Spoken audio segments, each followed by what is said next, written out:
ចាជំរាបសួរនិងសួស្តីបងប្អូនទាំងអស់គ្នាថ្ងៃនេះខ្ញុំមកធ្វើសាំងខ្យាល្ពៅហើយគ្រឿងផ្សំរបស់យើងនោះមានដូចជាល្ពៅពងមាន់ក៏បានពងទាក៏បានស្ករសអំបិលហើយនិងស្លឹកតើយជាពិសេសនោះគឺខ្ទិះដូងតែបើយើងអត់មានខ្ទិះដូងទេយើងអាចជាជំនួសជាទឹកដោះគោខាប់ក៏បានទឹកដោះគោស្រស់ក៏បានហើយនេះគឺជាល្ពៅ4ផ្លែដែលយើងបានឃើញមុនហ្នឹងតែខ្ញុំបានយកក្របវាចេញហើយអស់ហើយយើងធ្វើការទុកវាឲ្យស្រស់ទឹកបន្លាយសិនតោះមកយើងមកលាយគ្រឿងផ្សំដើម្បីធ្វើសាំងខ្យាល្ពៅចានៅក្នុងនេះដែរខ្ញុំមានពងទា7គ្រាប់ស្ករសអំបិល1ចុងស្លាបព្រាបាយស្លឹកតើយយើងអាចញីដាក់ទៅហើយនឹងខ្ទិះដូងតែបើយើងអត់មានខ្ទិះដូងទេយើងអាចជំនួសជាទឹកដោះគោខាប់ឬនឹងទឹកដោះគោស្រស់បានចំពោះស្ករសយើងលាយតាមបរិមាណដែលយើងចូលចិត្តផ្អែមឬក៏អត់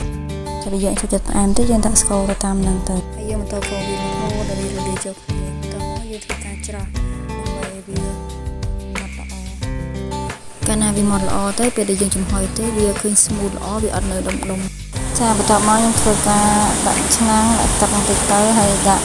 ចានពីក្រោមដើម្បីឲ្យវាខ្ពស់កុំឲ្យវាចូលទឹកដោយសារខ្ញុំមានដៃសឹងអញ្ចឹងហើយឥឡូវយើងចាប់ផ្ដើមដាក់ល្ពៅដែលយើងមាន4ផ្លែហើយយើងស្រោះទឹករួចហ្នឹងយើងធ្វើការដាក់ចូលបន្ទាប់ពីដាក់ល្ពៅហើយយើងយកល្បាយដែលយើងលាយសម្រាប់ធ្វើជាសាំងខ្យាហ្នឹងយកមកចាក់ចូលនៅក្នុងល្ពៅរបស់យើងហ្នឹងសម្រាប់ការចាក់នេះដែរយើងចាក់មកល្មមបានកុំឲ្យវាពេញហៀពេកព្រោះកាលណានៅពេលដែលវាឆ្អិនទៅវានឹងឡើងអញ្ចឹងបើវាឡើងបើយើងចាក់ពេញពេកវានឹងធ្វើឲ្យហៀចេញក្រៅបន្ទាប់ពីយើងចាក់រួចហើយយើងយកកម្របរបស់ល្ពៅនេះយកមកគ្របរបស់វាវិញហើយយើងយកគ្រាប់ឆ្នាំងបិទចិត្តទៅរងចាំឲ្យវាពុះបន្ទាប់ពីពុះហើយយើងឃើញថាសាំងខ្យាយើងគឺឆ្អិនបានល្អហើយតែមានការហៀចេញក្រៅតិចតួចដោយសារតែយើងយកសាំងខ្យាដែលយើងនៅសល់នោះដាក់ពីលើទៅធ្វើឲ្យសាំងខ្យារបស់យើងនឹងវាហៀចេញក្រៅតិចតួច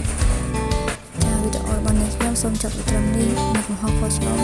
សូមខន្តីអភ័យទោសជួបគ្នាក្នុងវីដេអូក្រោយអរគុណ